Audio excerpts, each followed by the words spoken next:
معاشرتی اونچ نیچ اور اس کو ملنے والے مذہبی تحفظ نے بھارت کی نوجوان نسل کو مذہب سے باغی کر رکھا ہے۔ مجھے سمجھ تو کچھ نہیں آ رہی تھی کہ وہ کیا کر رہے ہیں، لیکن آواز کے سوز اور زیر و بم سے متاثر ہوئے بغیر نہ رہ سکا۔ پونم سوز و ساز کا حسین سنگم تھی۔ میرے کمرے میں سب سے پہلے وہی داخل ہوئی۔ اٹھیے گا نہیں کیا؟ اس نے کمرے کے دروازے میں کھڑے ہو کر نمسکار کرتے ہوئے کہا۔ اوہ بڑی دیر ہو گئی، میں نے سرہانے رکھی گھڑی پر نظر ڈالتے ہوئے جواب دیا۔ آپ مندر نہیں جاتے؟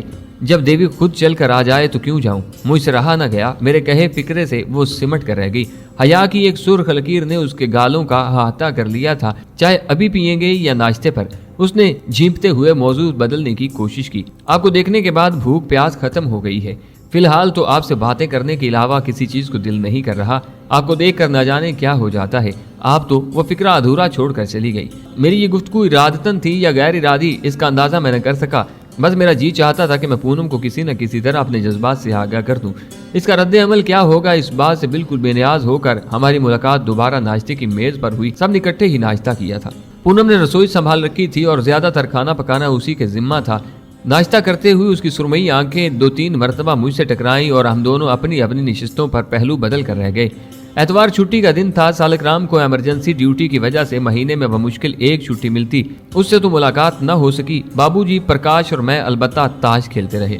پرکاش نے اپنے دوستوں سے میرا تعارف کروا دیا تھا اور انہیں یہ بھی بتا دیا تھا کہ میں وہیں رہوں گا۔ بابو جی کا چونکہ رائے کوٹ کے سیاسی حلقوں میں ایک مقام تھا، اس لیے سب نے بظاہر میرا خیر مقدم کیا۔ ہر ہندو نوجوان کی طرح پرکاش بھی شراب کو اپنی زندگی کا اہم حصہ جانتا تھا۔ کم از کم چھٹی کے روز نہ پینا تو اس کے لیے دھرم بھرشٹ کرنے کے مترادف تھا۔ میں نے البتہ معاذرت کر لی۔ وہ ایک مقامی ہوٹل کو چل دیا اور میں اٹھ کر گھر آ گیا۔ دونوں بوڑھیاں محلے میں ہوئی ایک مریتیو کے انتم سنسکار میں شرکت کرنے جا رہی تھی۔ پونم البتہ رسوئی میں موجود تھی۔ میں باتیں زیادہ کرتا ہوں، آپ برا تو نہیں مانتی؟ میں نے موقع ملتے ہی دھڑکتے دل سے پوچھا۔ جی نہیں، اس نے دوپٹے کا پلو مروڑتے ہوئے کہا۔ میں بھی تو بہت سی باتیں کر چکی ہوں کل سے اب تک۔ پھر آپ تو مزے مزے کی باتیں کرتے ہیں۔ مجھ سے کوئی جواب نہ بن پڑا، چنانچہ خاموش ہو گیا۔ دل کی نگری کا دستور بھی نرالا ہے، یہاں داخل ہونے والا پہلا سوار ہی اس کا مالک بن جاتا ہے۔ میری طرح پونم کے ساتھ بھی یہی حادثہ گزرا۔ میرے غائبانہ تعارف اور 2 دن کے ملاقات نے ہم دونوں کے ایک اندیکھے انجانے لیکن دنیا کے مضبوط ترین رشتے میں جکڑ دیا۔ میری طرح وہ بھی نظریں نیچے کیے کھڑی تھی۔ بڑی دیر تک ہم دونوں کچھ نہ کہہ پائے۔ شاید ہم جس کیفیت سے گزر رہے تھے، جہاں لفظ کھو جاتے ہیں اور جذبے زبان کا روپ دھار لیتے ہیں، ایسی زبان جسے دل سے راہ ہوتی ہے۔ تھوڑی دیر بعد وہ چلی گئی۔ میں بھی اپنے کمرے میں جا کر اپنی دھڑکنوں کا شمار کرنے لگا۔ شام کے وقت پرکاش آ گیا، پھر ماتا جی اور موسی جی بھی آ گئیں۔ سب نے کھانا اکٹھے کھایا۔ رات کو پرکاش، پونم، اس کا چھوٹا بھائی اور میں فلم دیکھنے چلے گئے۔ ساری فلم کے دوران ہم دونوں ساتھ ساتھ سیٹ پر گم سم بیٹھے رہے۔ نہ اسے کچھ کہنے کی ہمت ہوئی، نہ مجھے بات کرنے کا حوصلہ پڑا۔ بمشکل ہم نے اس دوران میں 5-6 فکروں کا تبادلہ کیا۔ صبح حسب معمول پونم مجھے جگانے آئی۔ اسے علم تھا کہ آج ہم لدھیانہ جائیں گے۔ اس نے میرے لیے کپڑوں کا ایک جوڑا پہلے سے تیار کر رکھا تھا۔ اشنان کرنے کے بعد ہم سب نے ناشتہ اکٹھے کیا۔ رات کو بابو جی کے ساتھ تمام بات چیت طے پا گئی تھی۔ اب ہم نے عملی طور پر کام کا آغاز کرنا تھا۔ اسی سلسلے میں آج میں اور پرکاش لدھیانہ جا رہے تھے۔ پونم چونکہ کالج جلدی جاتی تھی، وہ چلی گئی۔ تھوڑی دیر بعد ہم دونوں بھی روانہ ہو گئے۔ لدھیانہ کے ایک پرانے محلے میں پرکاش نے کمرہ کرائے پر لے رکھا تھا۔ ہم نے سب سے پہلے اس علیحدہ حصے کے 3 کمرے جو خالی تھے حاصل کر لیے۔ پرکاش پلاسٹک کے جوتے بنانے والی ایک فرم میں سپروائزر تھا۔ اس نے میرے کہنے پر اسی روز نوکری پر لعنت بھیج دی تھی۔ ہم نے 2-3 مشینیں خریدی اور وہیں سے کاریگروں کا بندوبست بھی کر لیا۔ پرکاش نے صرف 2 چھوٹے چھوٹے لڑکے ملازم رکھے تھے۔ 4 روز بعد جب ہم گھر واپس لوٹے تو باقاعدہ اپنا چھوٹا سا کارخانہ قائم کر چکے تھے۔ میں نے کمرے کو سجا کر دفتر کا روپ دے دیا تھا اور باہر ایک خوبصورت board Prakash and Prakash plastic industry کا لٹکا دیا تھا۔ فیکٹری کا ادگھاٹن میں نے موسی جی اور ماتا جی کے ہاتھوں کروایا۔ سالک رام چھٹی نہ ملنے کی وجہ سے شرکت نہ کر سکا، لیکن اس نے میرے لیے خاص طور سے شبھ کامنائیں بھیجی تھیں اور شدت سے خواہش ظاہر کی تھی کہ اس سے ملوں۔ بابو جی اور دوسرے سب لوگ کارخانہ قائم ہونے پر خوشی سے پھولے نہ سمائے تھے۔ پرکاش کی واقفیت نے کام کیا اور ہمیں شروع ہی میں بڑا تگڑا آرڈر مل گیا تھا۔ ماتا جی اور موسی جی بار بار میری بلائیں لے رہی تھی۔ میں نے ان کے سوئے بھاگ جو جگا دیے تھے۔ شام کو سب لوگ واپس چلے گئے۔ اسی اسنا میں مجھے پونم کے ساتھ گفتگو کا بہت کم موقع ملا۔ پرکاش اور میں وہیں رہ گئے۔ صبح کام شروع ہو گیا۔ پرکاش کام میں جتا رہا۔ قریباً 10 دن ہم نے خوب محنت کر کے آرڈر کے مطابق مال تیار کیا۔ پھر دیوالی کی چھٹیاں آ گئیں اور دیوالی منانے رائے کوٹ چلے آئے، جہاں پونم اپنی آنکھوں میں ہزاروں دیپ جلائے میری منتظر تھی۔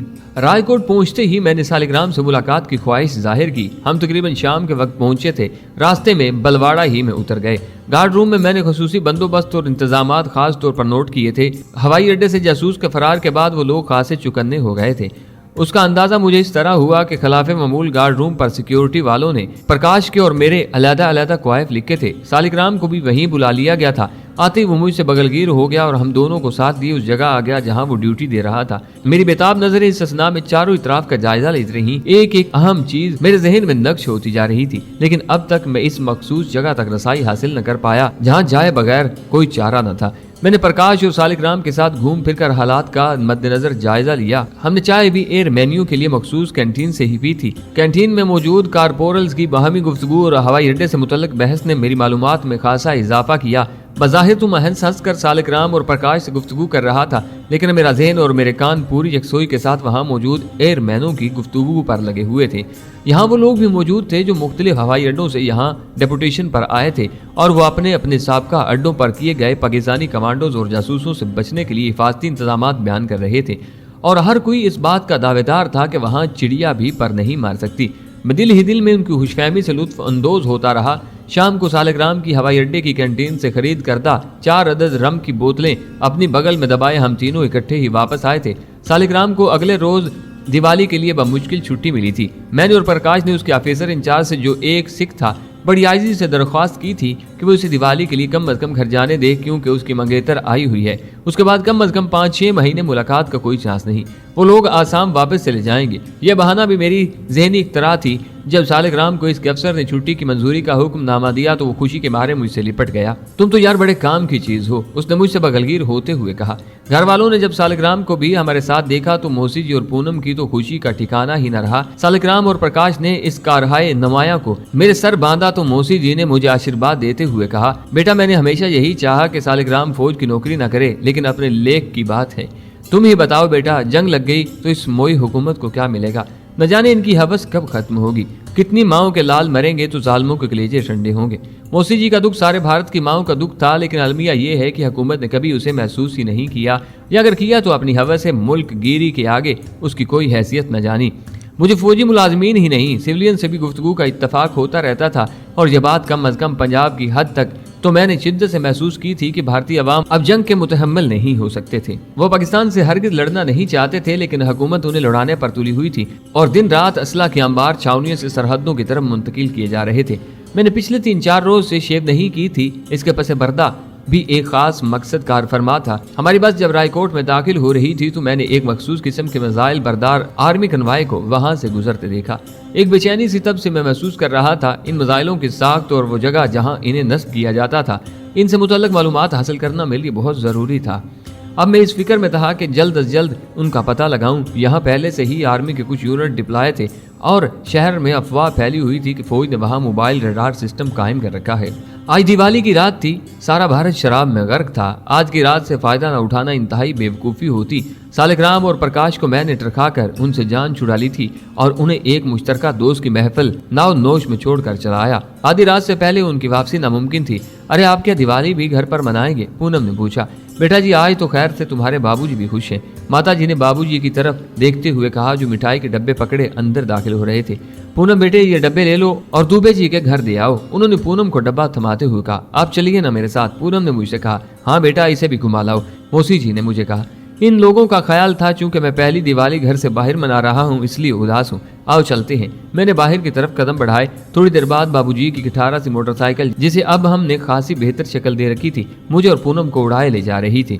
دوبے جی کا گھر اتفاق سے سڑک کے نزدیک والی آبادی میں تھا۔ پونم تو اندر چلی گئی، میں اس کے بضد ہونے کے باوجود نہ گیا۔ جلدی آنا، میں نے جاتے جاتے کہا۔ کیوں؟ اس نے ایک ادائے دلربا سے مڑتے ہوئے پوچھا۔ تمہیں بھگا کر لے جانا ہے؟ پھر تو ابھی آئی، کہہ کر وہ چلی گئی۔ جو شام گہری ہوتی جا رہی تھی، دیوالی کی تقریب اپنے عروج پر پہنچ رہی تھی۔ 5-6 منٹ تک میں بچوں کی آتش بازی سے لطف اندوز ہوتا رہا، پھر پونم آ گئی۔